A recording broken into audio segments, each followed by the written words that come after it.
Commissioner Chan's working on audio. Commissioner Kenny? Yes. And I believe we're still waiting on Commissioner Rowland.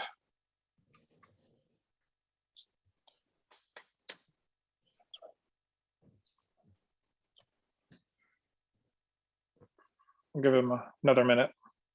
And then Commissioner Chan, when your audio is working, let me know.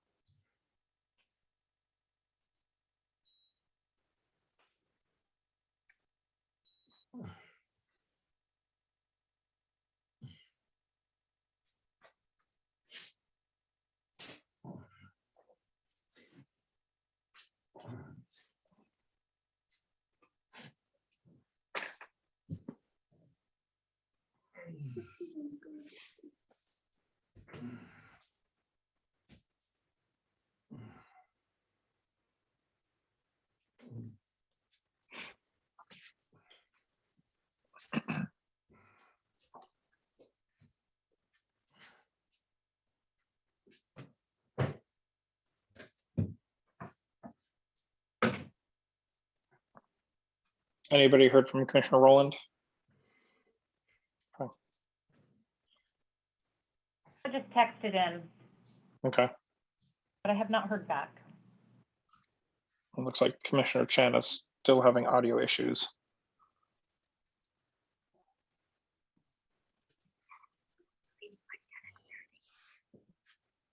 Lori Robertson's reaching out, Chair, to Commissioner Chan. Okay.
Commissioner Lawrence, are you doing laps around the kitchen? Yeah, what? Are you doing laps around the kitchen? No. Yeah, your mic was on. It sounded like you were doing laps. No, I'm just, well, I tell you what, probably save us all a lot of embarrassment if I don't see anything.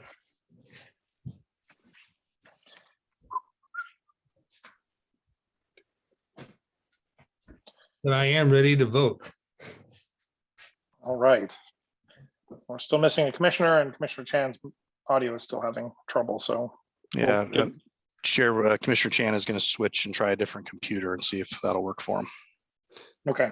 Nothing from Commissioner Rowland yet.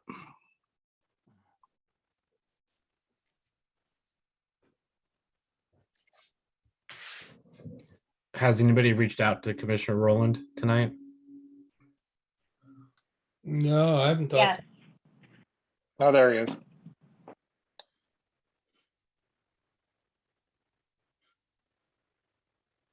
We'll do a quick mic check, Commissioner Rowland. I'm here.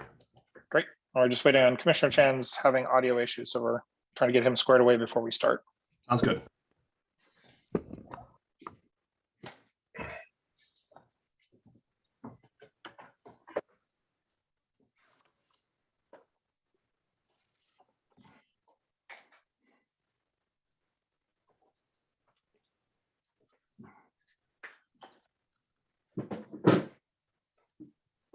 Can you unmute Commissioner Chan so we can make sure your mic's working?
Commissioner Chan asked that we just go ahead and get started. He said he can hear us and he will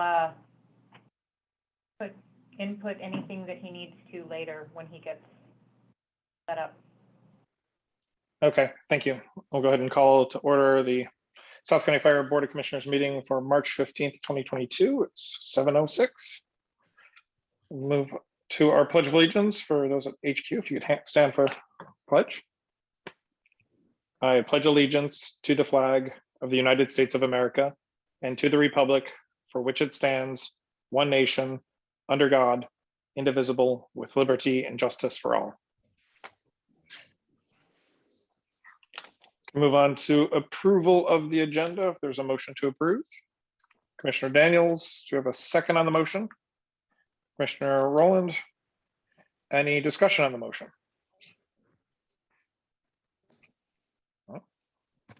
Seeing none, all in favor say aye. Aye. Aye.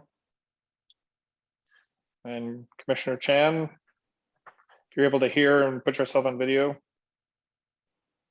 could vote with your hand. Aye. All right, motion carries. Moving on to our consent agenda with items 4A through 4G, including 3 healthcare EFTs, 2 claim vouchers, and 2 payroll summaries. Is there a motion to approve? Commissioner Daniels, do you have a second? Commissioner Lawrence, any discussion on the motion? All right, seeing none, all in favor say aye. Aye. Aye. Commissioner Chan.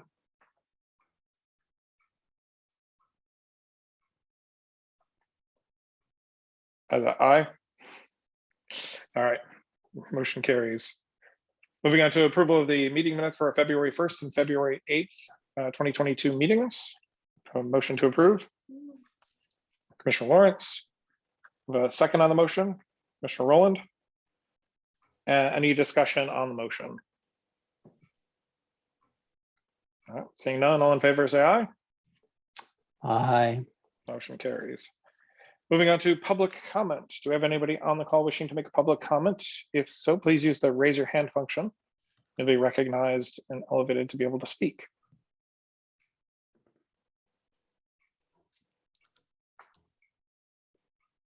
Not seeing any hands raised. Give another second. All right. Moving on to item number 7, our fire chief report with Chief Hovis. Thank you, Chair. Good evening, Commissioners, staff, and the meeting attendees.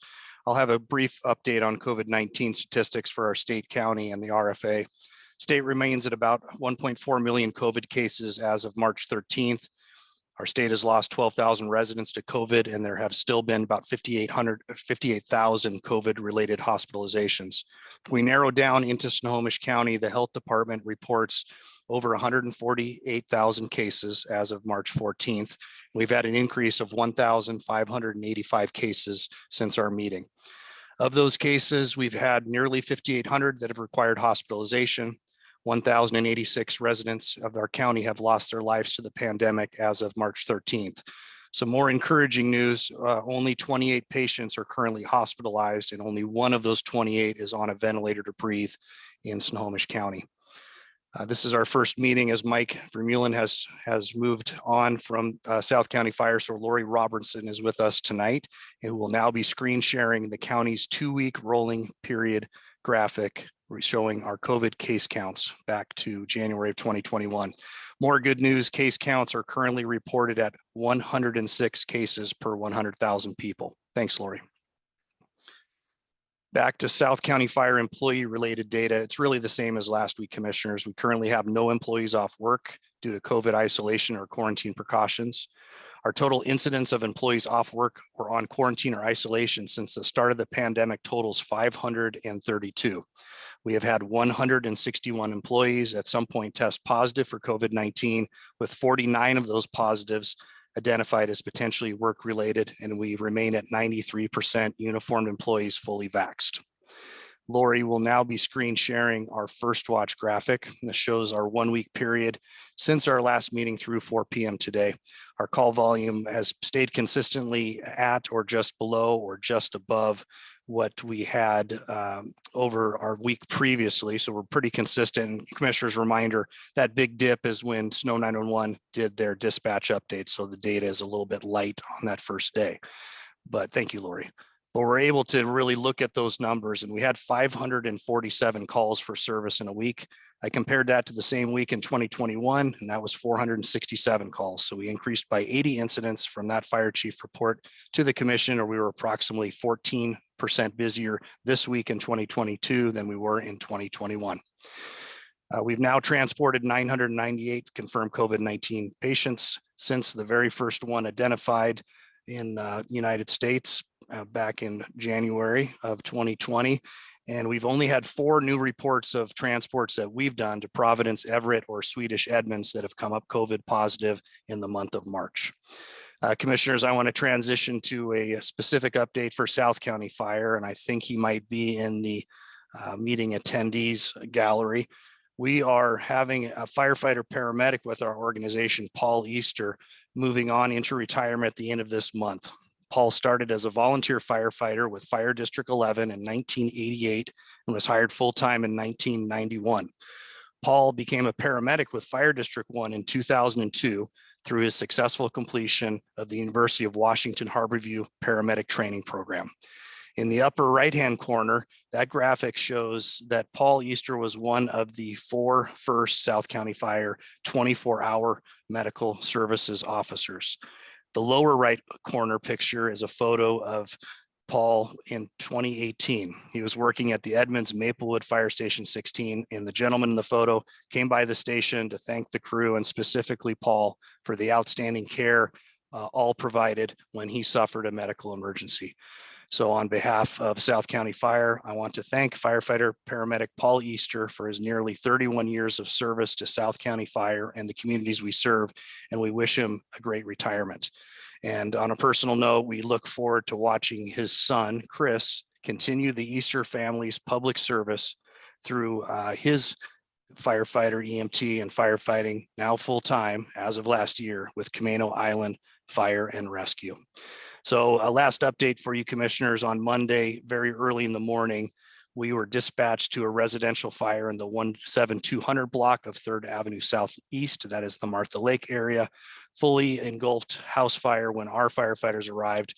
The home had 4 adults and 1 child in the house when the fire started. Fortunately, they all exited the house before our arrival. It took about 30 minutes to get the fire under control, and that was 9 units from South County Fire and 3 units from Snohomish Regional Fire and Rescue. Our Medic 21 transported 1 of the adults in the house for evaluation for smoke inhalation. And unfortunately, 2 firefighters from Snohomish Regional Fire and Rescue reported minor injuries from their firefighter efforts. The Fire Marshal's Office from the county has investigated this incident and has determined it as undetermined at this point, with damage estimated in excess of $200,000. With that, commissioners, thank you for the opportunity to provide my fire chief report this evening, and staff would welcome any questions from the board. Thank you, Chief. Any questions, comments?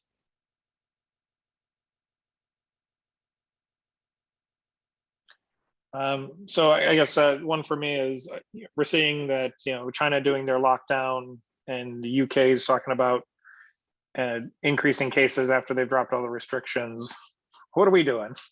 I mean, we're dropping ours now, and it seems like there's another potential surge down the line if these other ones are kind of bellwether.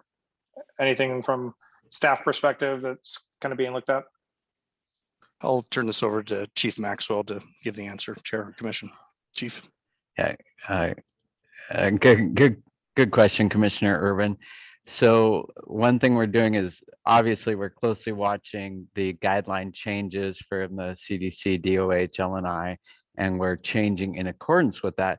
But one thing we're doing, which we have done throughout this pandemic, is, as we know, there's kind of a 2-week quarantine incubation period. So we are not going to adjust dramatic. We're adjusting some incremental guidelines, but we're putting a 2-week pause on ours from Monday, when all the schools opened up and the general population is opening up and going maskless.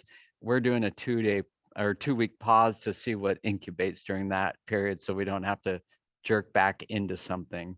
And one of the differences, and I don't know what the future holds, but some of the concerns or maybe criticisms of China is they locked down so hard. They didn't allow for any herd immunity or anything like that. So, something we do have going for us in the United States is the herd immunity and the vaccine, which is in China, they only have the vaccine going. So that'll be yet to be seen what happens with that. And I can see that everybody at HQ is not wearing a mask, so I assume the interpretation of governor's orders, at least for HQ, is allowing, seemed amenable to that. Is that the same for in-station? Yeah, so one of the things that LNI did is in their requirements, if you're vaccinated and it's verified by the employer, you can go maskless in areas not open to the public. And as we did as an extra level of precaution, we still require daily testing before you come into our facility. So we're following the LNI guidelines, plus we're requiring a test and a symptom check at the start of the day. Okay, great, thank you. Thank you. Commissioner Daniels? With regards to that fire at Martha Lake, was that Station 76 that assisted? It was Station 76 as well as Station 71 was listed. Where's 71 Or located? excuse me, 72. 180th Street Southeast at the intersection, I think 35th. Okay, thank you. Okay, thank you. Any other questions? All right, thank you, Chief. Thank you. Moving on to our union report with President Hoover. Good evening, commissioners, staff, and guests. I will give a brief report from Local 1828. Like we were just talking about, I too am excited about, but cautious about the numbers that we're seeing for COVID. A little concerned about the new variant that's out there, but as Chief Maxwell and those working in the force protection group, I think that they're being guided by science and not just reactionary, which is keeping all of our members safe. However, we do look forward to the day when we can relax some of those restrictions when that time is appropriate. I too would like to congratulate firefighter paramedic Easter on his 31 years. Paul's been a good friend and an outstanding member of IFF Local 1828 for those years. We continue to work through labor relations and negotiations, and my team at 1828 has been busy, but we are happy to keep moving forward and try and get through this contract and try and get all of our issues resolved. So things are looking positive, and we continue to do the work. With that, any questions I'll take. Thank you, President Hoover. Any questions, comments from the board? Seeing none, thank you very much. Moving on to unfinished business, item 9A, our local government investment pool document for action with CFO Bothwell. Good evening. This item was introduced last week at the work session. And so tonight we're asking you to consider taking action to appoint an investment officer for the RFA, which will allow us to manage or allow staff to manage the RFA's investments. Unless there's any questions, I'll hand it back to you. Great, thank you. Any questions, comments on this topic?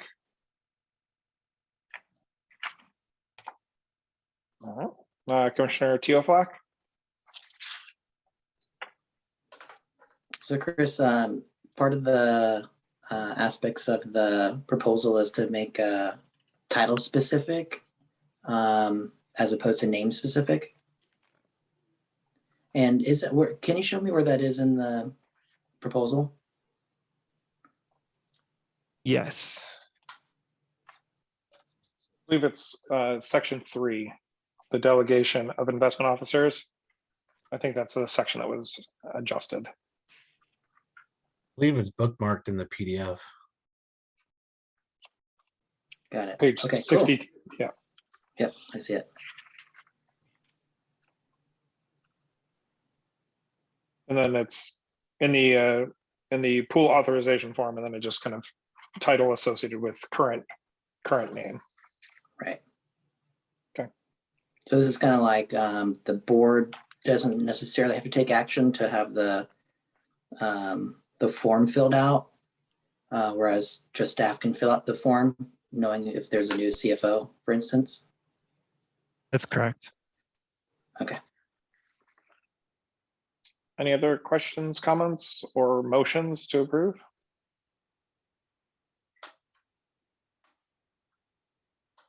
Seeing no questions, motion to approve. Yeah. Commissioner Teal. Motion to approve. Commissioner Teoflack. Any second, Commissioner Daniels? Any discussion on the motion? Oh, yes. Just to be clear, the motion is to approve resolution 0315-2022-05.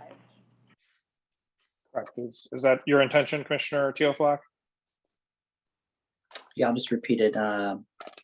Motion to pass resolution number 03152022-05. And then there was a second from Commissioner Daniels. Any discussion on the motion? Seeing none, all in favor say aye. Aye. Commissioner Chan?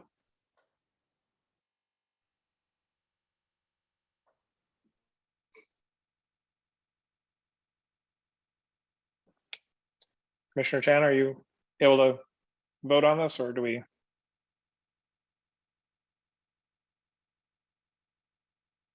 All right, well, we'll move that as a 6-0 vote.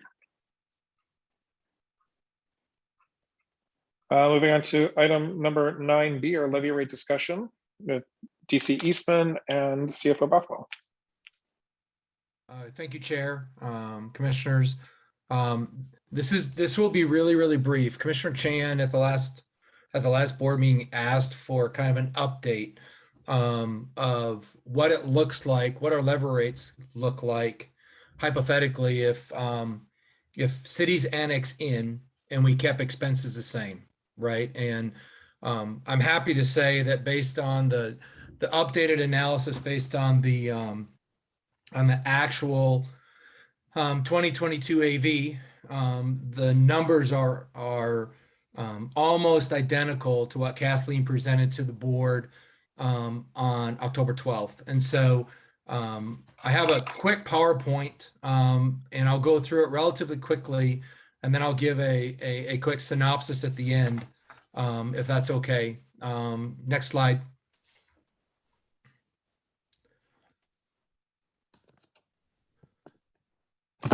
Lori, can we go to the next slide?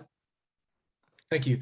So just real quick, and this is important. This was for staff to show the board what happens with the levy rates in dollars and cents if our contract city or another city wanted to annex in. And here's just the levy rate scenario we used. It's for illustrative purposes. Obviously, there's a lot of variables that play into this and a lot of decisions that the board gets to make. But this is based on the same thing we did with the budget, a 2% increase in the benefit charge, 1% increase in the EMS and fire levy. It also provides 1% for new construction, does not include any levy lifts or bank capacity, no changes to the reserve fund. And with that, we'll go to the next slide. So if you look, this is familiar. If you look at 2022, that's currently where we sit. We're just rounding up, we're at $1.51 a thousand. And that's kind of the benchmark we did our analysis from. Obviously, with our 3 current contract cities, it was very easy to bring their expenses in because we already have those within our budget. We do an analysis with the city of Mill Creek. We estimate the expenditures for Mill Creek for Station 76 when we incorporate this, but we're comparing, and in the analysis that the slides show you, when Kathleen did it, it compared it to 2022. When I did it, I took the actuals for 2022 and then did the same comparison with the assumption of an increase of 6% of AV, and did the comparison for 2023. The numbers were very, very, very similar. Next slide, please. So here's Montlake Terrace. If Montlake Terrace were to annex into the RFA, and when we did it in the scenario for 2022, if we were going to stay just revenue and expense neutral, or revenue neutral, we'd actually have a reduction of, or potential reduction of up to 7 cents, or 8 cents. When I did the analysis for 2023, it changed a little bit because we had the actuals for 2022 were a little bit less for AV, but the city of Montlake Terrace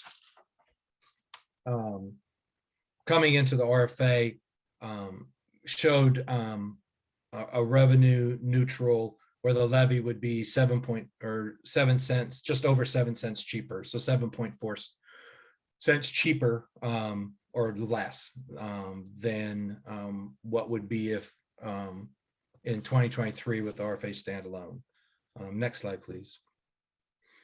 Briar, you saw that Briar, when Kathleen did her analysis, showed to stay the same revenue with Briar in, we could reduce our general levy by 4 cents. When we did the recalculation for 2023, it was 2.9 cents or 3 cents. Next slide, please. Edmonds, this is the same scenario. Edmonds annexes in. We already know what the expenses are, and for us to maintain the same revenue, the 2022 showed a 22 cent reduction could be done to the fire levy to maintain the revenue needed. The new calculation was 20 cents. Next slide, please. So if we brought all 3 contract cities into the RFA, when Kathleen did her analysis, it showed that to have the same revenue stream with the cities annexed in, we could actually have a fire levy that was 28 cents less than it currently is.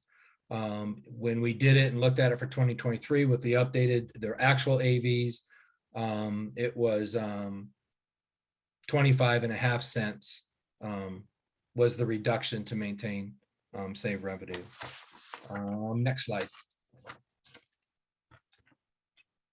Mill Creek, sorry. So Mill Creek in 2022 showed 7 cents if they were to annex in, and the caveat to this is we projected what the cost of operations for Station 76 is in the calculation. So it's a little bit different than our contract cities. In 2022, what Kathleen showed us in October of last year was 7 cents reduction in the general levy. The new calculation for 2023 with the updated AV is 6.2 cents would be the reduction. Next slide. So just to recap, and like I said, the presentation you had in October from Kathleen, the results from the update are really, for all intents and purposes, show the same. And so the update, once again, Mill Creek, a potential reduction of 6.2 cents, if Montlake Terrace were to annex in, a potential reduction of 7.4 cents.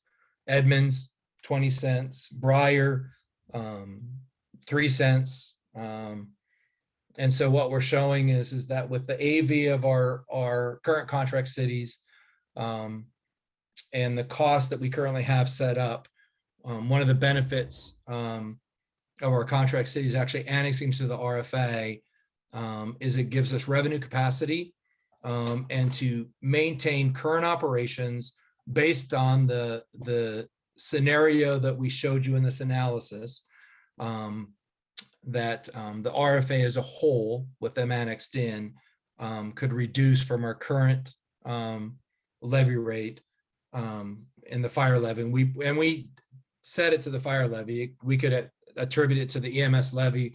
We can attribute it to the reduction of the benefit charge too. We just chose the fire levy to be consistent for the illustration purposes, that you see all of our neighboring current contract cities in the city of Mill Creek.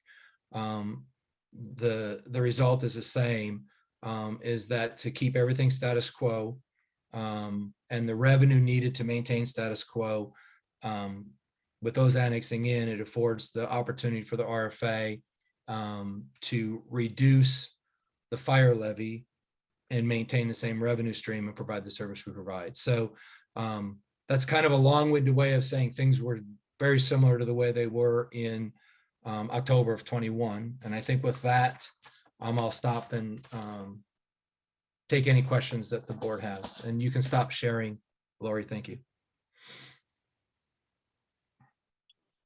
Thank you. Any questions, comments?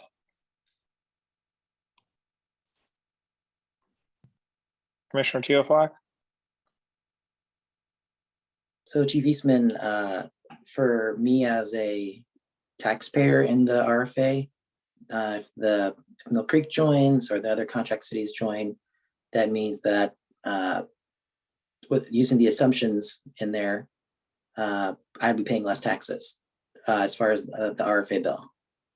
Yeah, to maintain services just like they are today, to have the same revenue, yes, we could actually reduce, in this scenario, we could reduce the general levy anywhere from 3 to 20 cents, depending on which entity came in.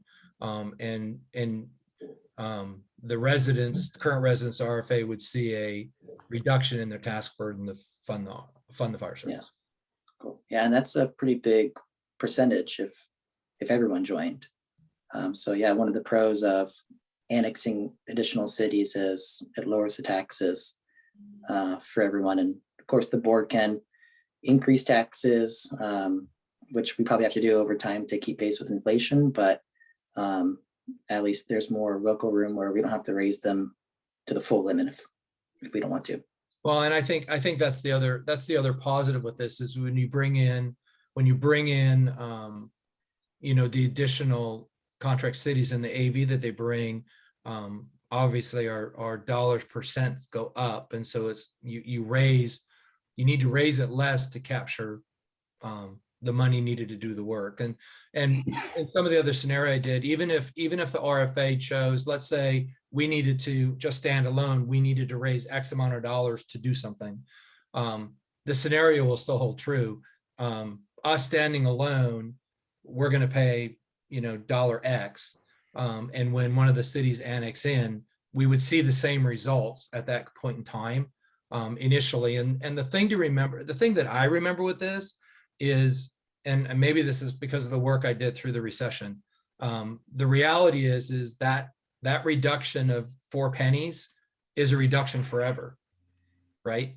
I mean, that if it wasn't for a contract city or one of the cities annexing in, our residents would be paying that 4 cents forever, where the reduction of that 4 cents to do the same work we're doing, that savings is forever too. And that's so it is a 1-year thing, but there is the long-term result of you didn't have to pay that 4 cents for the next 20 years either. You pay it for additional services and additional costs and all that as it goes.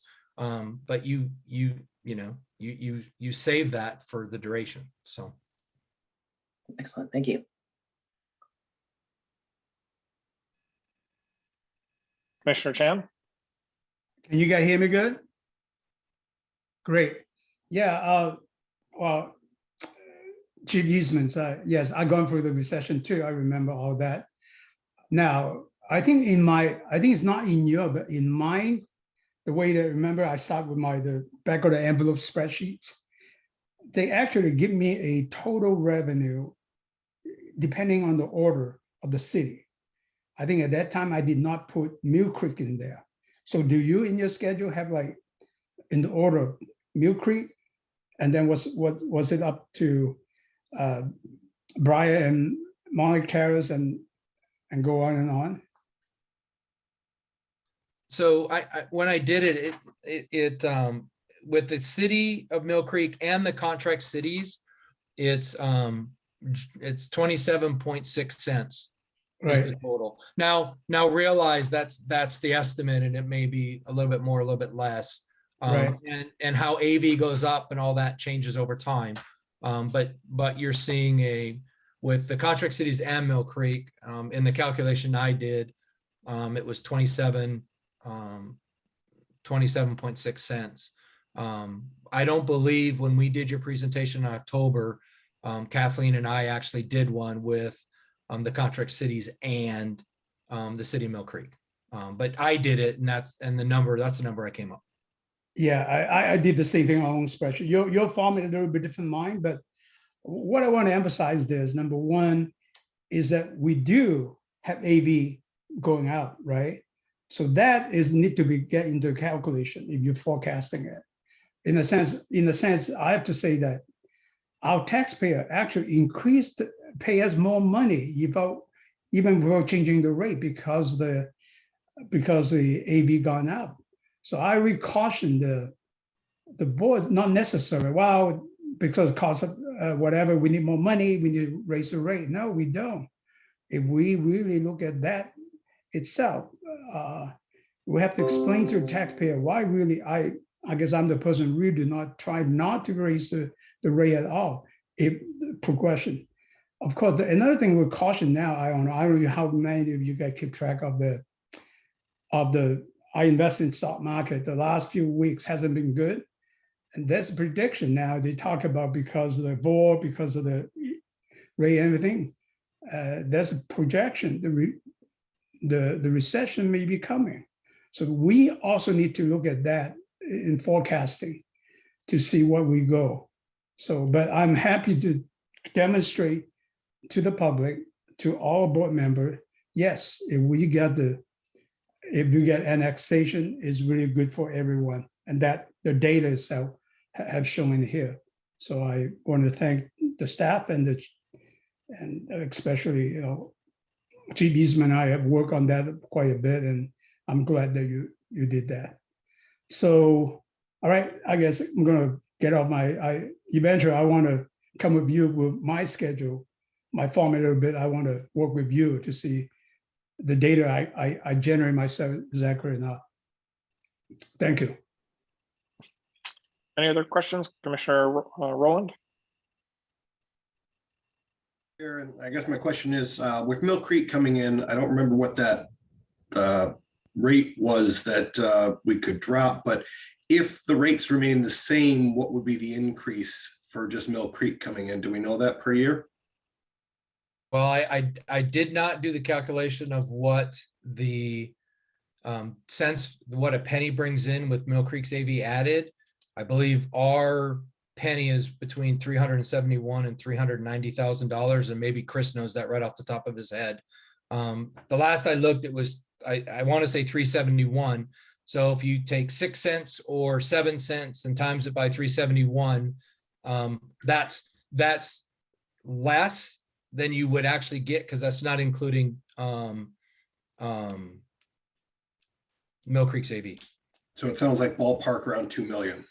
That's about right. And when you look at what it costs for the other pieces, when you look at what it costs to run Station 76 of its own, and you add that to our expenses, and you look at what their 5 billion of AV brings in at our dollar rate, it's 7.4. So those numbers work about right. Where you're looking between 2 and potentially 2.5 million would be the excess if we kept the current mill rate. And that would be the additional revenue over and above what we need for expenses as the scenario played out, if that's the question you're asking, sir. Yes, and my understanding is if Mill Creek does annex in, even if we didn't lower the rates, their taxpayers benefit from that. They'd end up paying a lower amount. Is that correct too? I know that's kind of outside the scope, but I'm just trying to understand. Well, so if the citizens of Mill Creek choose to annex in and vote affirmative at the ballot, they will actually pay more because they'll get issued the fire levy, REMS levy, and the benefit charge. And my understanding is the city's intent is to reduce whatever the current fire contract cost was out of the general fund.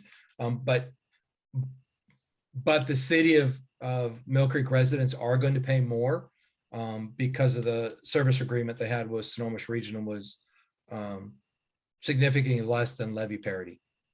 Gotcha. Commissioner Chan? Yeah, I think we need to be really careful about messaging because their contract rate is no longer an option anyway, right? So we cannot keep on saying that they're paying more compared to what? There's options in here. So if they go the server, they will continue more. So to me, the message is not they're paying more, but under all the option, they are paying just like the rate they would pay the rate the sub-county fire rate people are paying.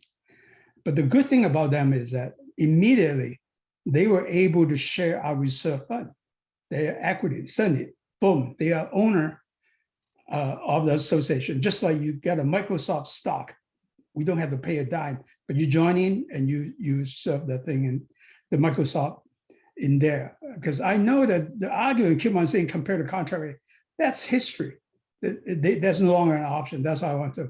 But I think the people should be happy about it is Linwood, the resident, because now their rate, our rate dropped, the whole everybody, not just Linwood, but our people too.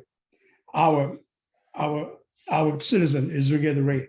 Now, if Monty Terrace, we go to Monty Terrace, then the Mill Creek people were so happy now, so their rate will drop too. So it's basically good for the current and good for all the future citizens. That should be the consistent message we need to send to all contract city, and we should speak the same thing. I think that's critical. Yeah, I apologize, David. I didn't word that quite correctly. They're going to pay less than they would if they didn't annex in, which was my question. So, all right, thank you. Commissioner Kenny? Chief Eastman, can you send us a copy of your PowerPoint presentation? Yes, I will. I'll get that to Melissa, and I apologize for not having it in the packet. I didn't actually get it done till about an hour ago. So I will make sure that gets out to you through Melissa.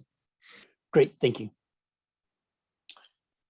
So my question is, with the decreasing of the levy rate, at what point, and of course, so with the levy rate capped at the dollar, as that degrades over time, at what point does it get harder to do a levy lid lift?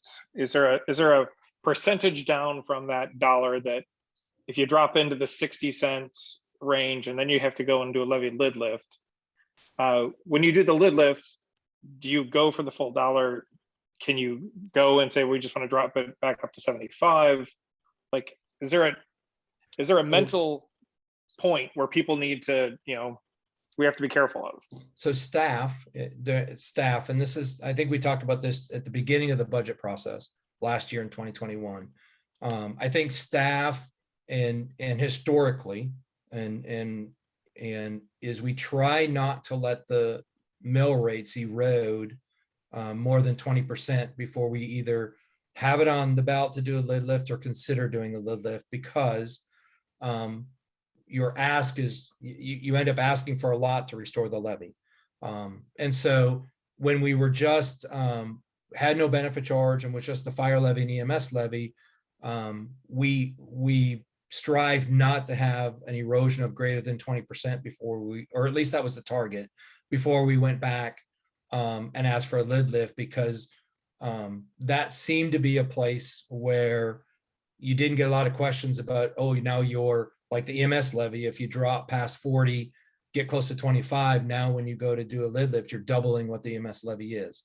And we now have the benefit where with the benefit charge, we have another tool to play with if the board chooses to take that as a, as a strategy to maintain levies, and give staff the idea of when we should be anticipating going to the voters to lift the levy. The benefit we have with that is we can actually, if we get the levy lid, we can actually reduce the benefit charge and make the revenue stream a very steady climb rather than the sawtooth like we used to have prior to. So I think staff, my recommendation would be is we strongly consider not letting those erode greater than 20% before we're either, getting to put it on the ballot or have it on the ballot. And somewhere in that arena that allows staff to plan.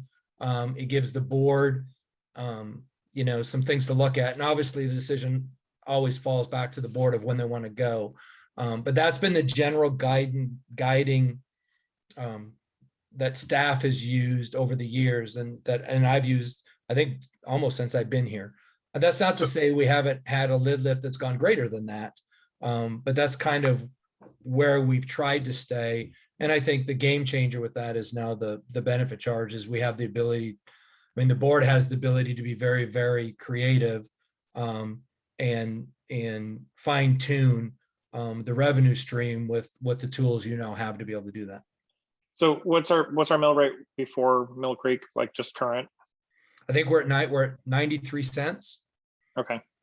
And the advantage of the benefit charges, we're not capped at the 1%, the Inslee 1%, and we can make upwards as much as 60% of our budget dependent on the benefit charge if that's what we so wanted to do, and degrade the funds that we take from the levy.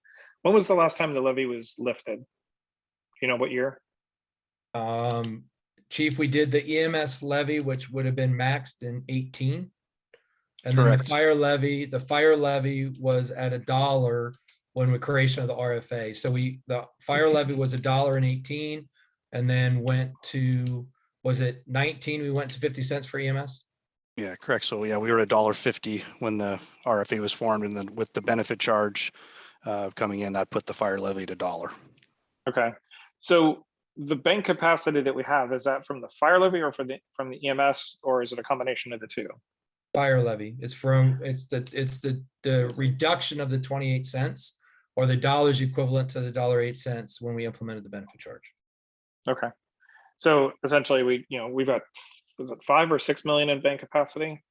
It's roughly in that range. I want to say it was just under 8. Okay. And I haven't had this conversation with Chris. I meant to go talk to the CFO today. Is the question of what happens to that bank capacity when Mill Creek is successful at the ballot, and how does that affect bank capacity? And I don't have that answer for you, but it's on my radio to work with Chris to get what that answer is to inform this question. Okay, because I understand if we raise the levy, then we lose the bank capacity, just poof disappears. But we can tap bank capacity at any time without a vote, and there's that 8 million, so we could take 4 now and take 4 next year if we're seeing that there's a levy lift at some point in the near future. But yes, it would be interesting to see if the Mill Creek joining affects that, and it would be bad to have a bank capacity that's there disappear. Okay. I think that's most of my questions. Commissioner Chan, then Commissioner Teoflack. Yeah, I think we got, that's why we have a new CFO in here. I want to emphasize why we talk about mill rate, but it's not what we wanted. We need to craft a really consistent message in here. We're not just the rate itself, because we have projection, at least in my spreadsheet, there's some other city beside what we see come joining us. So the other city can be even continue drive the rate up. But at the same time, we're not just because we want to keep our rate up or down. It is our CFO will give us a really good revenue projection, what we need for the next 5 years. All we need is to make sure that we got enough to meet our expenses, that type of thing, and not trying to get additional money from our taxpayer. And that is the key thing, not or trying to get our rate up, and we worry about losing the capacity, that type of thing. So that is not our focus. Our focus is really trying to get the lower taxes to everybody, but at the same time meet our needs, which is, we have a lot of needs in there. So that is a balance in there. Commissioner Teoflock?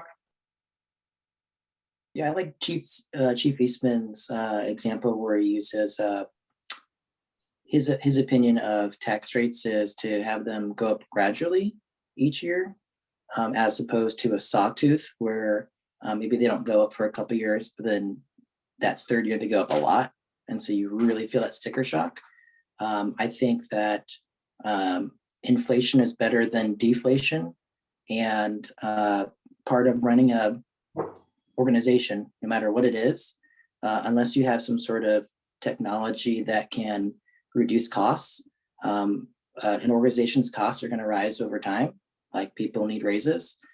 So I do think it makes sense for us to increase revenues, but at a gradual pace that is what the organization needs, not taking too much, but also not being not putting ourselves in a situation where we're penny pinching. So those are my thoughts. So I like the idea of us having gradual revenue increases with what makes sense for the organization. Commissioner Daniels? I would just like to say that I agree with Teoflock and his statements.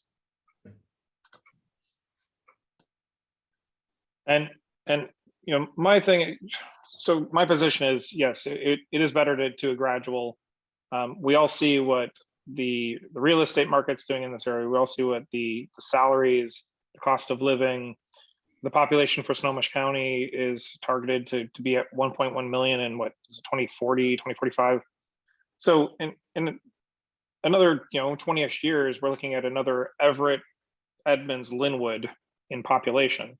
And where is that going to go? I mean, I doubt that's just going to be in the middle of Granite Falls. It's going to be spread throughout the RFA as well as many other parts of our community. I do agree. It's the taxpayer isn't just a faucet that we just go turn on when we want, but we have obligations. We've got costs of labor and the increases there as salaries need to keep up with inflation and everything else. We can't talk about funding this and not the potential of raising taxes.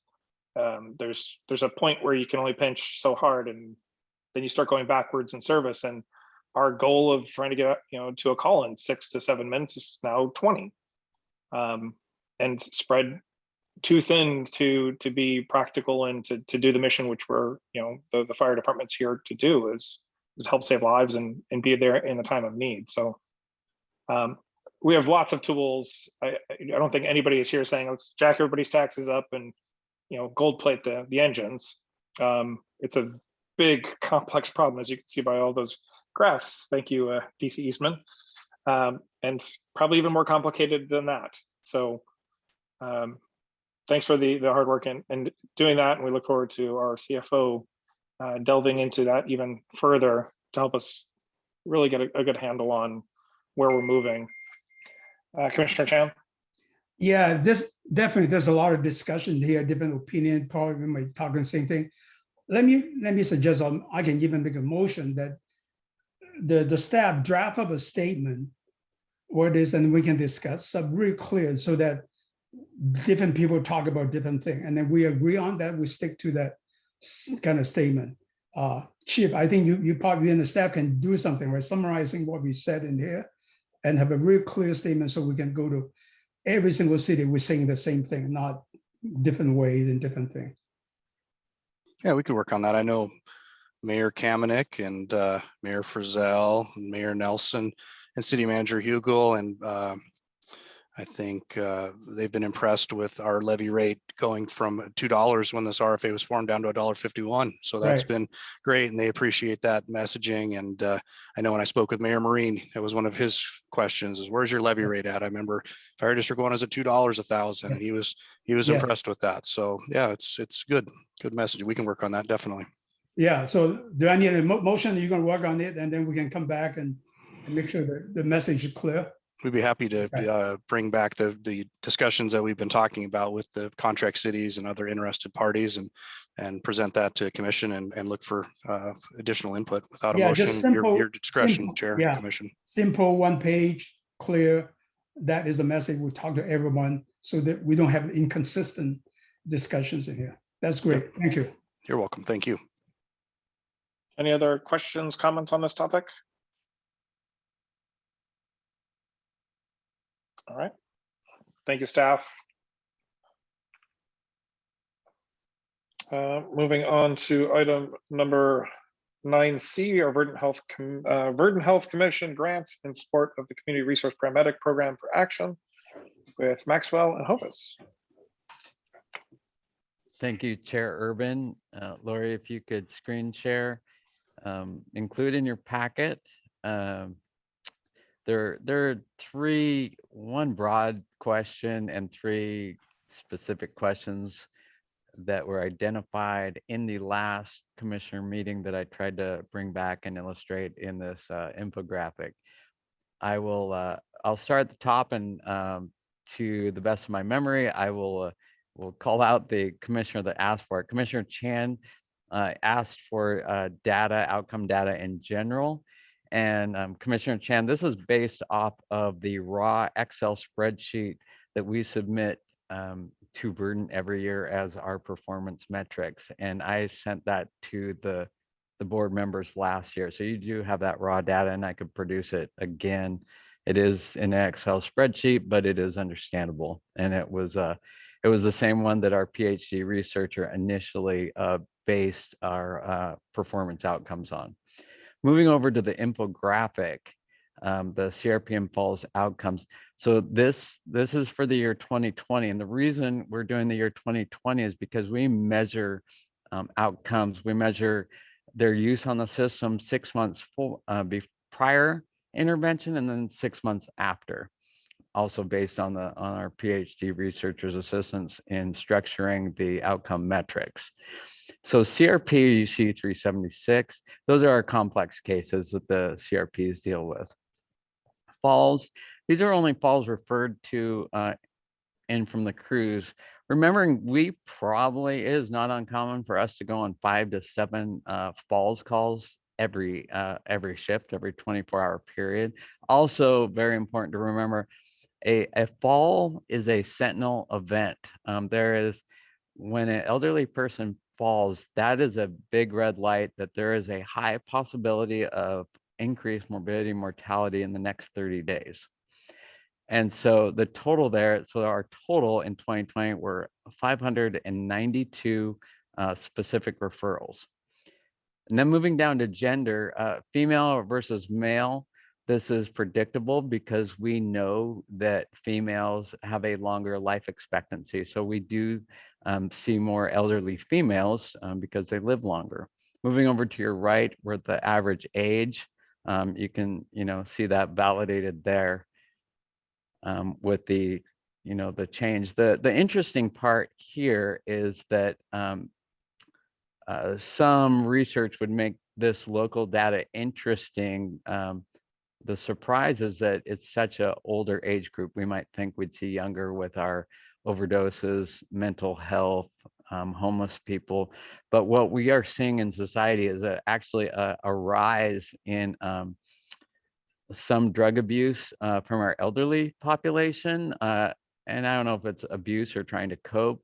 And also seeing a lot of mental health issues with our elderly population. And that's why they're calling out for help.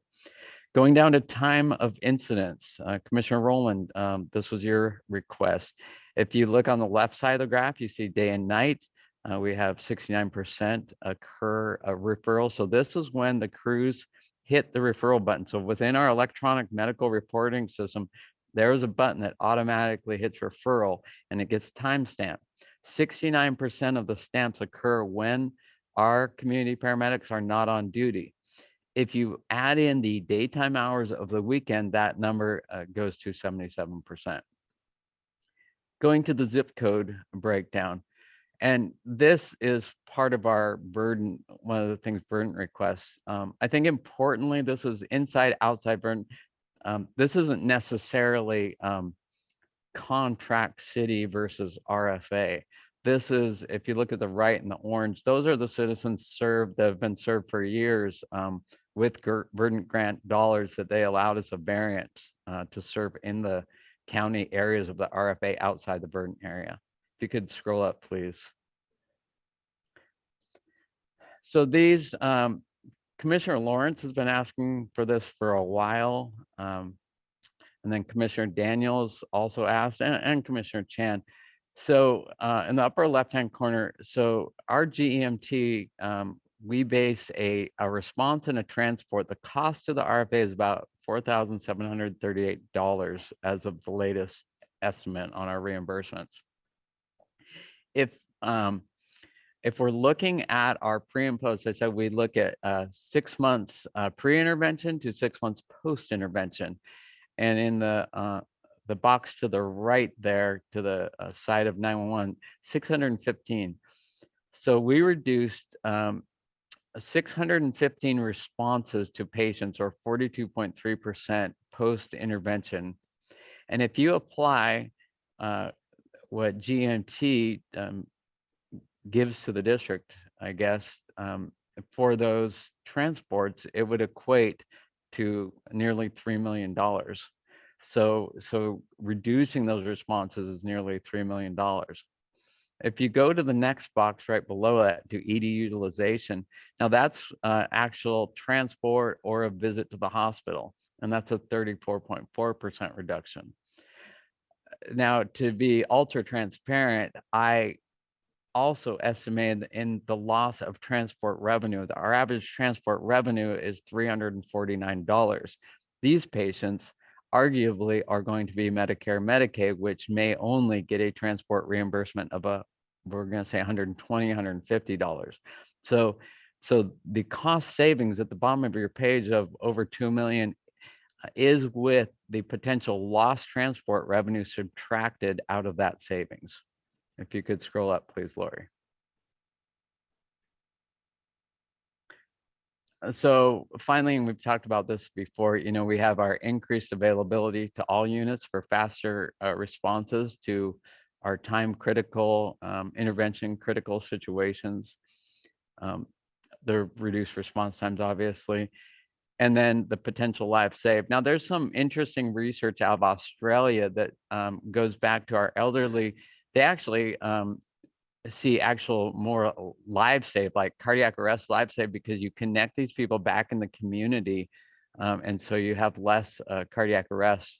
Some very interesting, surprising research coming out of Australia by reconnecting these people with the community, so therefore potentially increasing their longevity. If you could scroll up to the map, please.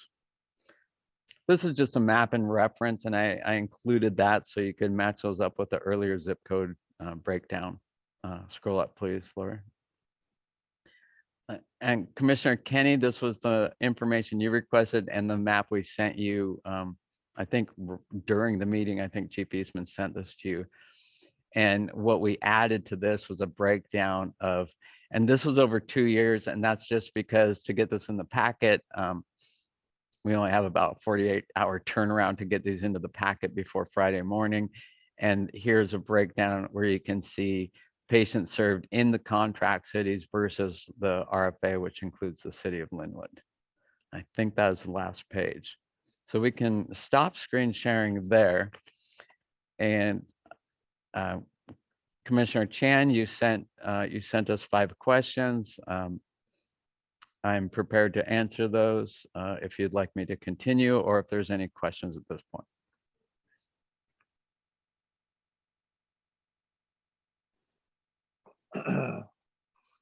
Any additional questions?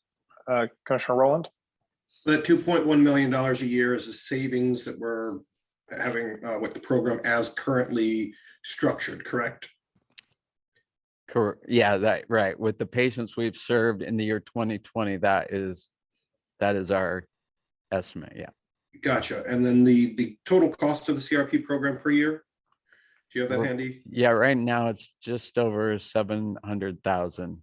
Okay, so it's a net gain of about 1.4 million, and we're not realizing that benefit over, what was it, about 60% of the calls because they occur outside of normal business hours. No, that is when that was going to your question, when do most referrals come into? So that's a Oh, different gotcha. data set. Yeah, apologize for not being clear on that. But I think you bring up another really important point is the old programs, the old research said if someone calls 3 times, then we enter them into the system. And now the research has shown that the firefighters and paramedics are incredibly good at identify somebody who is going to become a frequent caller. So they will put them into the system right away. So there's the potential that the person who goes in right away might have generated 30 calls or 30 transports, but we'll never know because it's counterfactual data. Thank you. Thank you. Any other questions, comments? Commissioner Chan? Yeah, Sean, I'm not criticizing the program. I have more bigger picture. That's why I have the 5. It's not even a question. It's basically my points in there. Melissa, can you share that screen with people?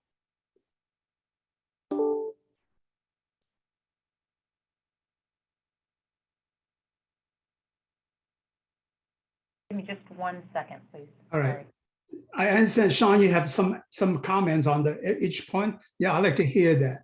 Okay, thank you. And thank you for the questions. So question number 1 was uncertainty of funding after 3 years. I think importantly, and I totally understand what you're saying, Commissioner Chan, that, once we start a program, it's really hard to end it. And that's a very fair statement. And it's interesting, I posed that to our community paramedic team, and they had a very heartfelt response. And they said, we understand that. We understand the, maybe diminishing revenue or recession, what have you. They said, but we can help people during those 3 years. Those are 3 years. Even if they end it in 3 years, let us help more people during those 3 years. It could be hundreds of people that get served and vulnerable people taken care of. And as Chief Hovis pointed out, we have had many renewals from Verdant. There's nothing to say we can't ask for a renewal. And then you had a follow-on question. I remember previously, what happens to those people? And as you know, we're putting on 3 academies. Chief Wells is doing a lot of training of 60 people this year. We have so much attrition and layoff. Those people there'd be no layoffs. They would be rapidly absorbed back into our operations system. So there is no risk of a layoff there. Right. Okay. No, I definitely, I can understand that, but that, that we have always been the policy, even the recession, we do not hire someone to lay them off. I guess, but this is my concern, you don't answer the question. And then the second thing is basically no support contract city. I can answer the question. The best way is to the annexation. Number 3 is that lack of data. What, for any program, for us as a commission, we don't work day to day. You don't need to answer right away, but I would like to see, I think, first of all, you got to, for the new commissioner to do, what do you really do? The way when at the beginning, you basically go and visiting all these people, right? And you must have some kind of record that how many visits you do and that type of thing. Can you suggest a certain program? How do you measure? What is success, right? So we know that if you give me that, this define what is success, and then we can measure it and to continue the program. Maybe it's such a good program that we want to increase it, because one of the things that you tell us is that will reducing the response for other paramedic emergency, right? So they will free up. So maybe that's truly the data. I want to see that. I want to getting more people. The example, I still remember the Detroit, low income housing, they put a clinic in the bottom and they were able to reduce. So I like to have some kind of measurement that you will provide us to tell us how to measure a program. Okay, we might have that. I would like to sit down and truly understand what you're looking for. Okay. I would Okay. I'd need to understand exact. We might already have it, but I would need to Right. sit down and have you articulate that with me. But also too, for you, what does success mean? I think that's a critical controversial question, but we don't want to dwell on, but that is something I'm concerned about. Okay. So, and then number mission creep, that's my questions in here, right? Our mission right now is to emergency response. Now, many of them, does that really we have to deal with, to respond quickly like that? There's something that's called monitoring. We need to change the behavior of the caller too, right? They don't, if nothing is not urgency, the harming or emergency medically, they may have to say, okay, I'll wait until tomorrow to solve my problem, right? So that is something I think we should, if we do become now this homelessness, whatever mental is become our mission, then we might want to, want another funding from Levy, right? Remember with first fire, then we creep into EMS. We have a EMS levy, right? Now maybe we should have a mental health levy. So that is my question. Maybe that would be better funding too, right? Yeah, I don't think you'll find a firefighter or paramedic in the world that disagrees with you, Commissioner Right. Chan. The mental health epidemic has rose up beneath us, and there is no other social safety net. So whether, and I'm agreeing with you, don't get me wrong, whether we do this program or not, nobody but us is going to keep going on these calls with engines and ladders and transporting them over and over again without really serving them. I don't think you'll get anyone disagreeing with you, but not just the United States, the most of the world, we are the social safety net. We talk a lot about when our crews go, it might not be an emergency for us, and it might even not be classified an emergency in our coding system, but for them, it is an emergency, and for them, it's more than they can handle, and there truly is no one else to call. And so we are the ones who go. Right, but also then we should maybe as a levy rate so that the taxpayer would say, yeah, okay, I'm supporting this, boom, right? It's the same as the EMS service. Yep. I proposed that. I proposed that to the state chiefs, and they're considering it.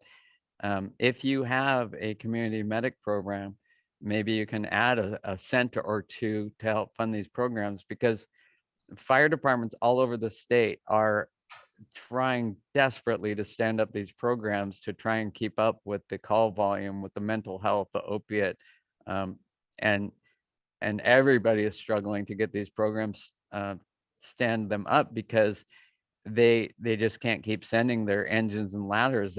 You just can't keep into perpetuity to continue to put on more units to go on these calls. So no, then you and I on the same line. Then we're the elected official.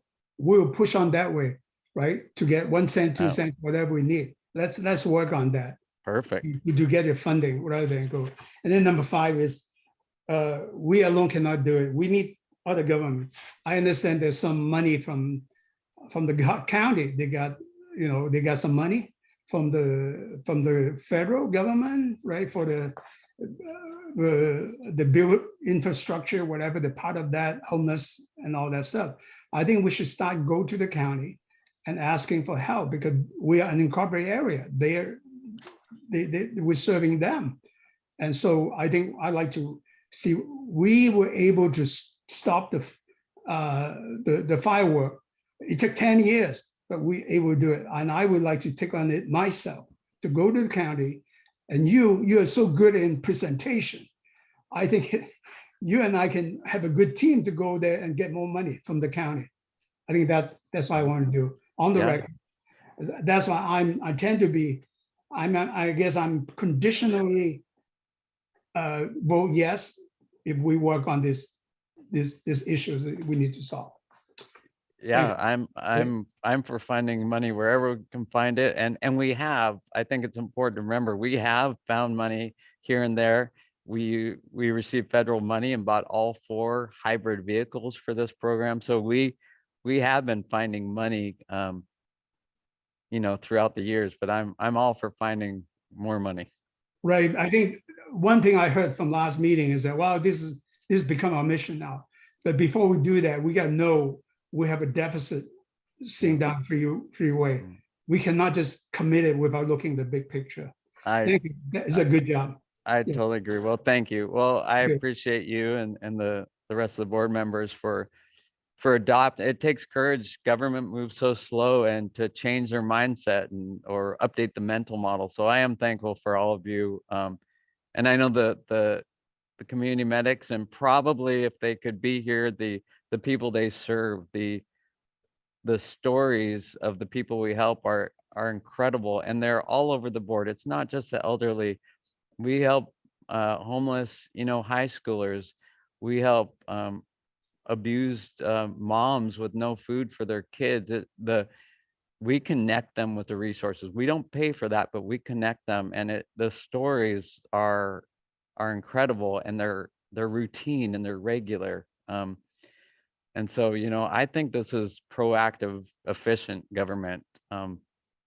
This is our finest work, saving lives, not just reactively, but proactively, and truly serving our citizens, and arguably or likely saving millions of dollars a year. So I appreciate your past support. Thank you. Commissioner Lawrence? Yes, Chief Maxwell, thanks to you and the staff for coming up with that information as requested. Appreciate that. And also will voice my support for this program. It's, as you've mentioned, fire services morphed into much more than going after and putting out fires from decades before into what it is today and what we're doing here. And if only our national health system could do something similar. We all know that emergency rooms are overused because that's where people go because they don't have a doctor. So we need to do something. The insanity that we have for a medical system in this country is embarrassing. And if only they could do what we're doing here with this program. And I think Commissioner Chan was alluding to or mentioning something along these lines, but it was quick. And that is, if all of our contract cities are in the RFA, and then there isn't an issue of who's paying for it. And it probably is a pretty hard bit of information to get over the public what they're spending, but if they're willing to be taxed to support it, I think they will be, and continue on. I appreciate it. Thank you. Thank you. Thank you for the words of support. And to follow on with what you're saying, there's a lot of experts out there saying if in the 70s fire would not have adapted and taken on the mission of EMS, and there's a lot of firefighters that thought we shouldn't take on that mission, we may not have had, we may not be able to have the standing force of firefighters to fight the fires we need today. And there's a lot of experts saying we are in that same moment right now. And this is government refreshing itself to be more efficient and save money. So I really appreciate your words. Thank you. Yeah, it's a rare thing for the government to do something smart, and we're doing it. Yep, exactly. Commissioner Rowland?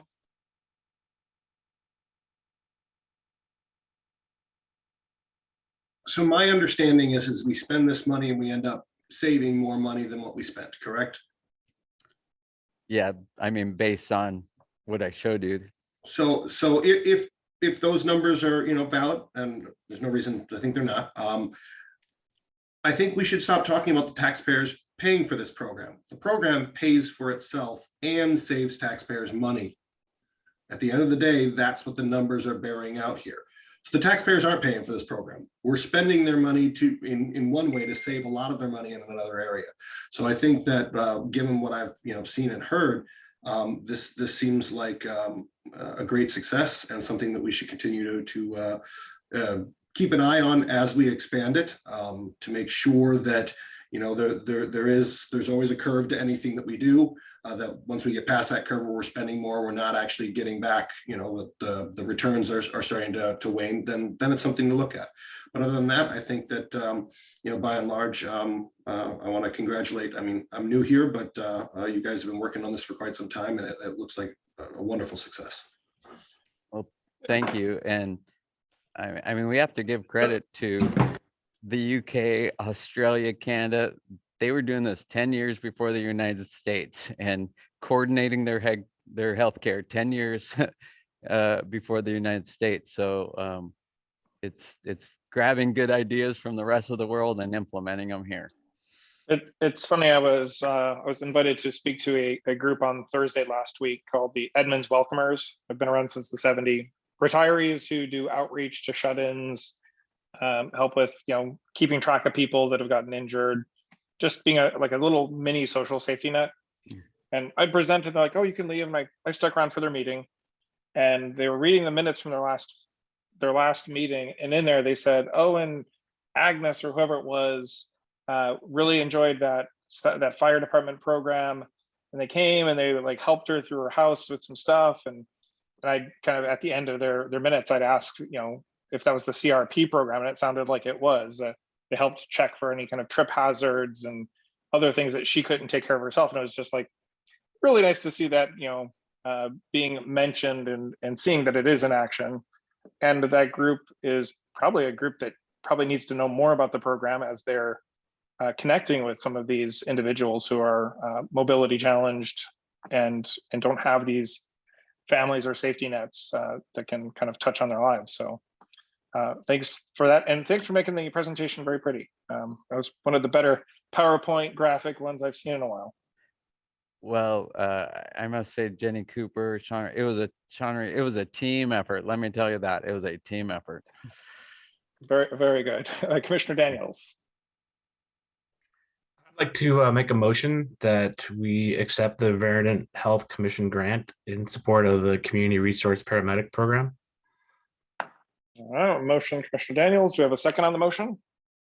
Commissioner Rowland, do you have any discussion on the motion? Commissioner Teoflock, and then Commissioner Kenny.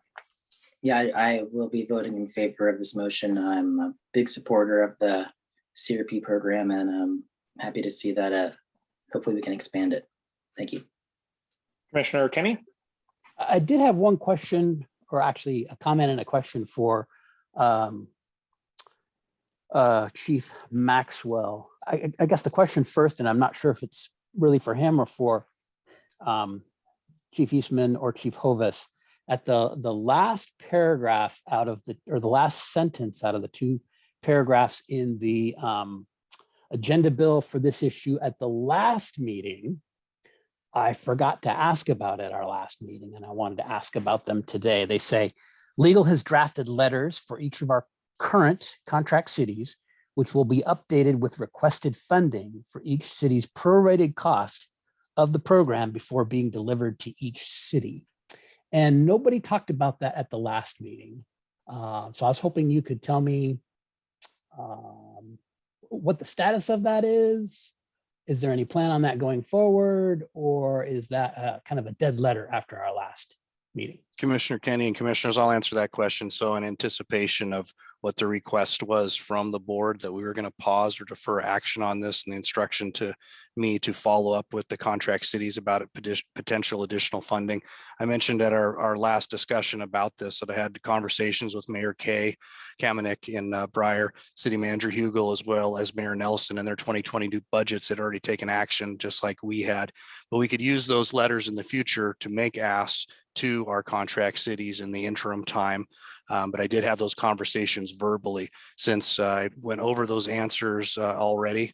I think we in the future could use that letter that Rich had drafted as a template to get in the budget cycles for our contract cities, or even with the city of Linwood. So we have those in our, I guess, hip pocket. So Chief Hovis, is it your intention to do that, or Like- see another day, or think Well, about it, or? No, I think the board's given, I guess, overall clear direction that we want to get our contract cities to annex into the RFA, and I think that takes care of some of this disparity of levy rates. Linwood's already in here, and Edmonds as well is another city that could provide funding. So I think we need to take appropriate action, and staff will need guidance from the commission to send a letter like that, since we're under contracts with the cities right now, to get within their budget cycle. So we'll look forward to bringing that back to the board for further discussion. I did have a comment for Chief Maxwell, and maybe it kind of relates to Commissioner Chan's materials that he had put up. But I think one of the interesting things Commissioner Chan had on there was mission creep. But not community resource paramedic is a portion of that, but I think it's a larger issue that deserves discussion by the board at a work session or some other time. Mission creep in the sense of CRP is an example of it. Emergency management is another example of it. Further back in time, EMS is an example of it, as the fire service has taken on these different roles. And it's that type of a mission creep. I guess it's nice when the economy is good and the money's coming in. The true test, though, is when the recession comes and you have to cut back. What goes first? And so I do think it's worth a discussion at some point for the board about mission creep and what we want to be in, because while it's as Chief Maxwell describes, we have certain unique abilities or skills or apparatus or equipment in different areas, like emergency management, like community resource paramedics. The fire service is not necessarily the most efficient provider of those services in terms of cost of service. And so I'm not sure that as the government that the fire service is in the best position to do that. There are other parts of the government, public health, the county, other entities that could fill these roles, these areas. They don't nicely do so for a variety of reasons, but that doesn't mean going into the future that they couldn't. And I just think it's, before we grab all these areas and become the provider of everything, it's worth a conversation about, do we want to do that? Is that truly our mission?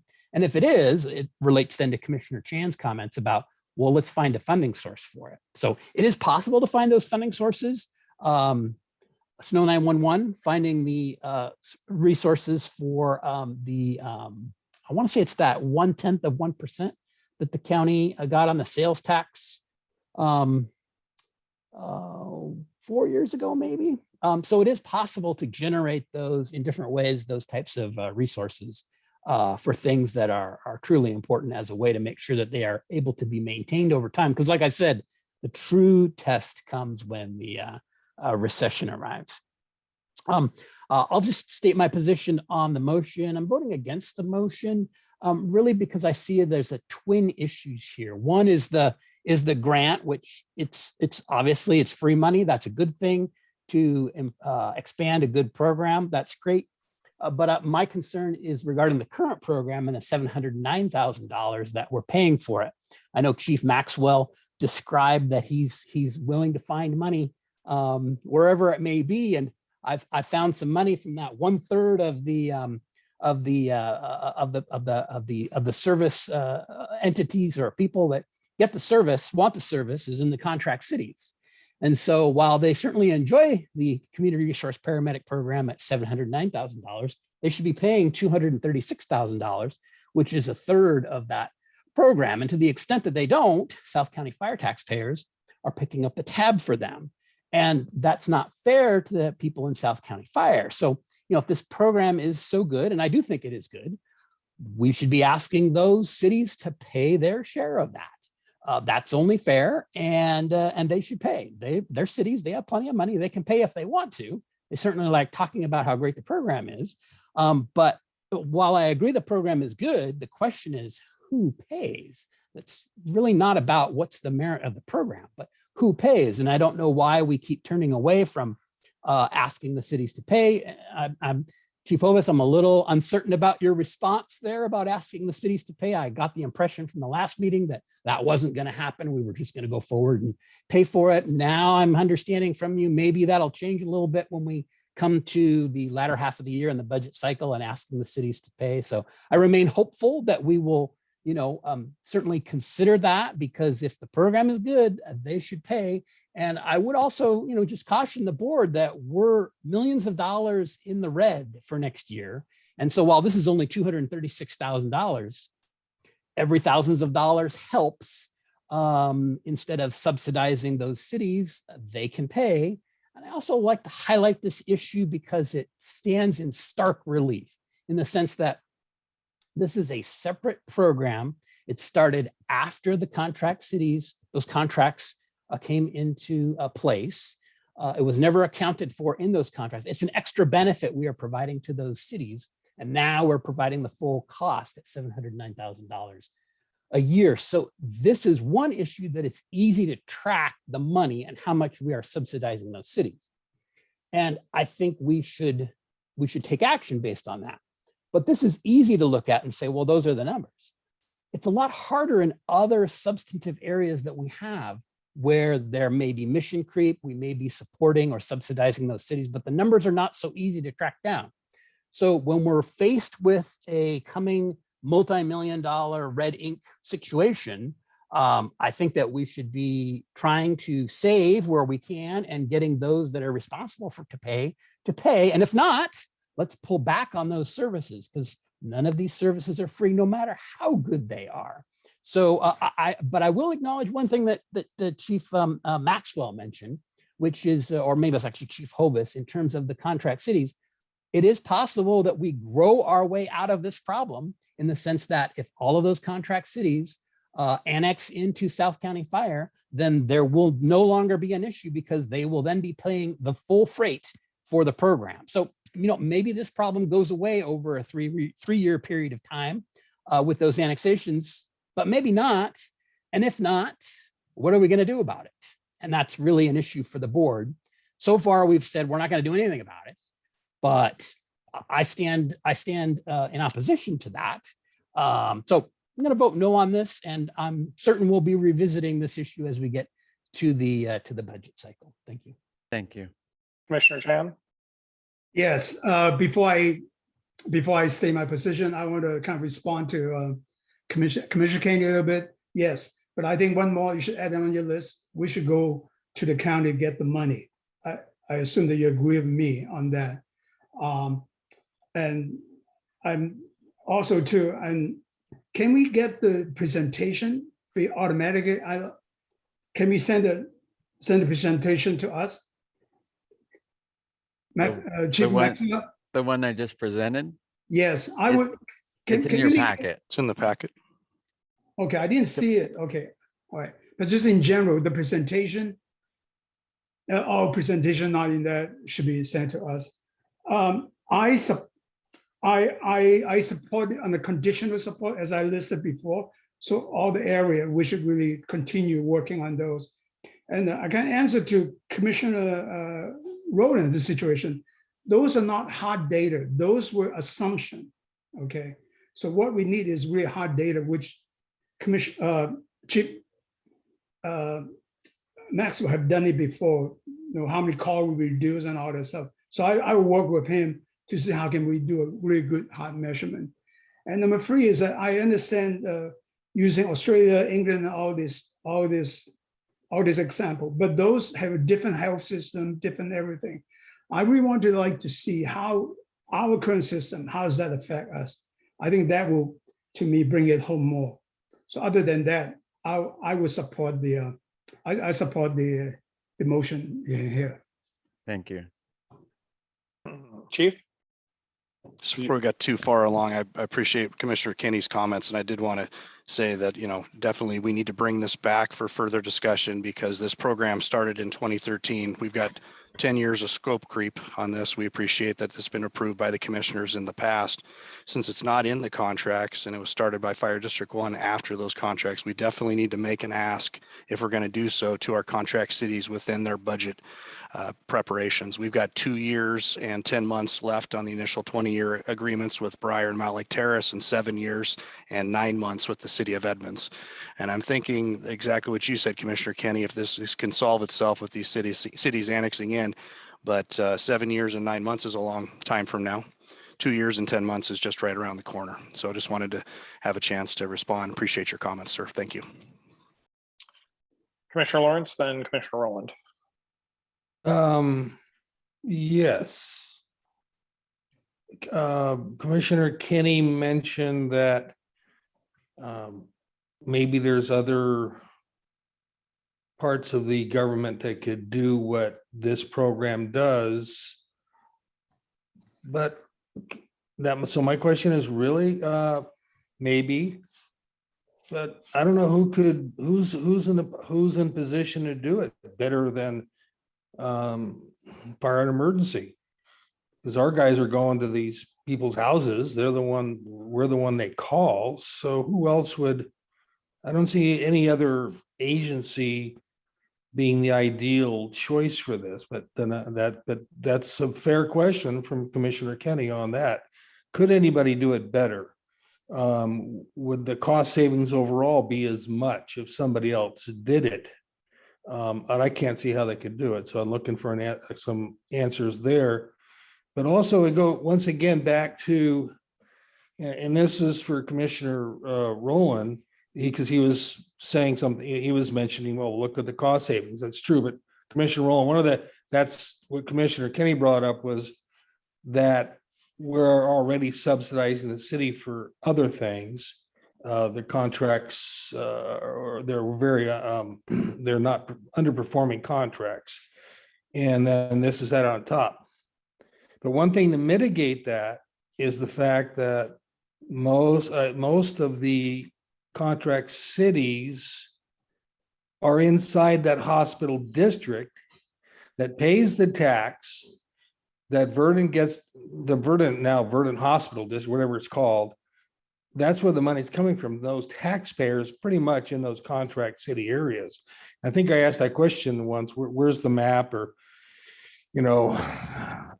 these basically they've been actually paying for what they're getting in that way. I'm not sure of the exact answer to that. So anyway, that's all I had to say. And I definitely support this. I could just quickly answer that, Commissioner Lawrence. Not always, but often the model that succeeds is the model that survives. And there have been many other models trying to use social workers within the fire department, and they have not survived. They've tried to use nurses. And there's some really interesting research that I won't get into, but they have tried other models. And the model that has been the most successful is a partnership between a firefighter, paramedic, and a social worker. And that is the model because, as you know, Verdant also funds 2 social workers. And that is the most successful model out there. And that's the model we use. So thank you. Commissioner Rowland? So I do understand the concerns of providing more than what a contract with these cities was initially written to provide. That term subsidization, I think, kind of is broad in general. And in this case, I'm not sure it quite applies, because if we were, let's just pretend today that we were to end this program and not provide CRP support if a call came from within those those contract cities that aren't paying for it. If we stop today, what the numbers seem to show, unless I'm wrong, is that our cost of providing service to that area would go up. That we would have to transport people to the hospital instead of having a CRP come on site and take care of the issue and mitigate these things that would eventually cause increased costs. So it's not a subsidization yes, it's additional service, but it's like back in football when, before there was a strong running game, everybody threw the ball and then they added in the running game. It wasn't stroke creep of the football. The goal was get the ball into the end zone. And I think right here, our goal is to provide good service, to reduce call volume when it's not necessary for public safety, to reduce costs, and also to provide good outcomes. And I think that that's everything that this program has done. Yes, we could ask these contract cities to pay for it. If they said no, what do? Do we cut off service? Again, that's cutting off our nose to spite our face, because if we cut off the service, we have to pay more out of our budget to provide service to those cities. So I do understand the concept. I don't think it applies in this case because it ends up saving us money, saving us effort and costs to support these contract cities, which, these contracts are stuck. We can't increase the amount of money that's being, coming in from these cities without asking. I don't think it's a bad idea to ask, but I don't think that that's a reason to stop this program right now to the cities. Number one. Number two, this is increasing the program, which we do need to evaluate whether this increase in program actually, again, keeps increasing our return on investment of it. But I think that that increasing this program right now makes sense. It's going to be those 3 years is that test period. It is being paid by Vernon. After those 3 years, if we don't see an increased return on investment to the point where, let's just pretend the cities never pay anything extra for this before annexation. If we're still ending up spending less serving those cities, it's the smart thing to do. It's a smart thing for our taxpayers because they don't want to end up having their levy rates go up to provide the service to the other cities, or to not provide the service to the other cities. And it would be more expensive to not provide it. So that's kind of where I sit. I definitely get the principles behind it, but I think just in this case, those principles need to take a backseat to the realities of the budget, the realities of the costs involved, and the reality of this being a good way to spend money. Commissioner Lawrence, did you? Nope, okay. There any further discussion before I move to a vote? All in favor, say aye. Aye. Aye. Any opposed? No. Motion carries 6-1. Thank you very much, commissioners. Thank you, and look forward to sharing that with Verdon so we meet their deadline of tomorrow. Yes, Moving on sir. to our committee updates. Item 10A, our Capital Facilities Committee. Commissioner Kenny, any updates? No update. All right. Our Intergovernmental Committee do not have any current updates. And Snow 911, Commissioner Chan. Yeah, I met with Commissioner Daniel today and gave him some information about that. And I think I already make a comment in my finance committee. I will be departing, and Commissioner Daniel is going to attend the Thursday meeting, right? So maybe I will kind of give an announcement in the public to say that he's going to succeed in the April 1. And I told Commissioner Daniel too, I'm available anytime, and he referred to anything on the Snow 911. Great. Moving on to commissioner comments. Anybody wishing to make comment? Commissioner Teoflack, then Commissioner Chan. Yeah, something I just wanted to maybe put on the agenda for our next meeting is a discussion on whether or not we should keep committees going forward. One of the downsides of committees is not all the board members are privy to all the information that's shared in the committee. And it's not easy to relay that, something that in an hour meeting, how to relay that to the full board. So I feel like it might be better for us to go back to what we were doing in 2020, which is where just all issues were in front of the entire board. So I just wanted to see if, not looking for responses right now, of course, but just wanted to see if maybe we could put that on the agenda for next meeting. Commissioner Chan? Yeah, well, follow up with that, maybe we should a strategic planning committee, strategic plan, retreat or something like that. We got to, as Commissioner Kennedy said, well, with Mission Creep and a lot of really what direction we need to go. So I would suggest that we do that. Also that I apologize. I set up the presentation. I set up a side. I put aside. I know it, but I didn't read it. I read the Verdon report. So I apologize to Commissioner Maxwell for that. But one thing I did come up with is that Sunday we have the situation that the commissioner paying for the uniform that that they order, which when I was a chair at that time, and when I went to convention and we didn't have any uniform, I see all other districts have the uniforms, really nice ones, and I understand even one district even have the Class A uniform, which is really easy to identify ourselves. And I do not understand why suddenly with the change of now commissioner has to pay for the uniform itself. I understand if you want to use it for other use, there's a PDC requirement that you bought the uniform and you can for campaigning, whatever. Other than that, there's no point to have a different one. And I have also heard the situations that, well, because the uniform looks so like other department, because right now I'm wearing this badge in here.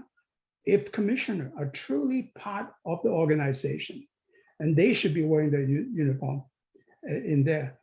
And I don't know, and then I'm concerned about this suddenly changing a policy without big discussions with all the commissioner. I think we need to, this is not Russia, this is not China. I don't think we should be decided by one or two people because the budget is the commissioner budget. If we do not have enough money, the commission should discuss it. I know every year, ever since I've here, commissioner always spend under the budget. So I would suggest that the uniform, whatever, it should be, commissioner should get it without paying extra, because right now, talk about compensation.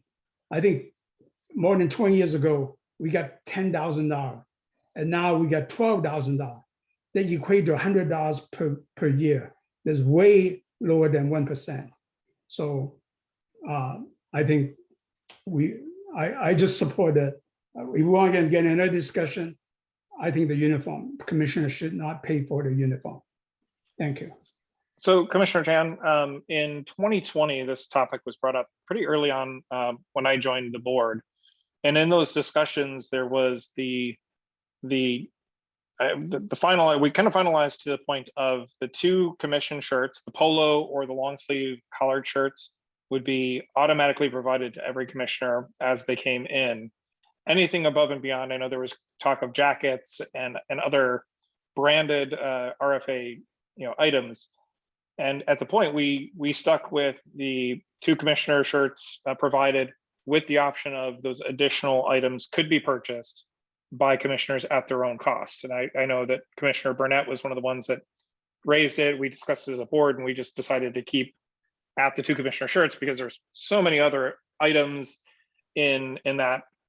And I know that there are items that are out of bounds that don't have the ability to recognize that we're not actually fire staff, we're commissioners, where our shirts do say commissioner and don't cause confusion of we're frontline personnel. So that's where the board landed in early 2020. So nothing has changed and no new decisions were made. It was just a reclarification of jackets are optional and can be purchased by commissioners. Well, can we revisit that? I mean, a lot of time cold weather, jacket is more important than the regular shirt, t-shirts. I would like to revisit the whole issues and let's talk about it. Okay, we can add it to a future board meeting and look Yes. at what the current cost structure and budget and make sure we've got room within the budget We just need to define whether that's a certain amount per commissioner or it's a certain number of items, because it can get pretty sticky from what I remember back in when we first discussed this back in 2020. Well, yeah, but that's minimum, really minimum compared to our budget. The commissioner Agreed. now. Commissioner Lawrence? Yeah, I don't even understand why commissioners have shirts. Is that something throughout the fire service where commissioners wear their shirts? I don't get it. And to me, it's like the issue with, well, the stolen honor concept, where people never been in the military wear military uniforms. It's like, none of us, most of us anyway, not out there fighting fires. We're not in the service. We're politicians elected, and I don't even like the whole idea of wearing a shirt, a uniform, identifying us. Like, to me, it's akin to the stolen honor concept. Or wearing a Seahawks jersey if you've never played. Commissioner Chan? Yeah, I really invite you to go to any conference. And maybe that's why you don't see the thing. In the conference, there are all different kind of people, vendor, all types of people in there. So if you identify a commissioner or identify some of the people, then you can really need to know. And then you have to respect on that too.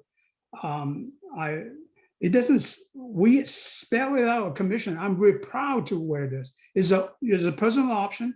It's not a required uniform. If you don't want it, that's fine. But I think for the rest of us who are so proud of wearing their commissioner shirts, let us represent the organization, because all other fire districts have done that. We're not the first one to do that. Well, thanks, Commissioner Chan. I'll add it. We'll add it to a future agenda and explore it and potentially take action. Thank you. Anything else for commissioner comments? All right. That's 8:52. We'll go ahead and adjourn our March 15th, 2022 meeting. Thank you to staff, everybody in attendance, and we'll see you back here in 2 weeks. Commissioners, don't forget that next Tuesday, the 22nd, we do have a joint meeting with Edmond City Council, and it's a hybrid option. So if you do want to go in person, or if you want to join by Zoom, please let Melissa know so that she can make appropriate arrangements for that. And that's the 22nd at 7 p.m., Chief. Good. All right. Thank you.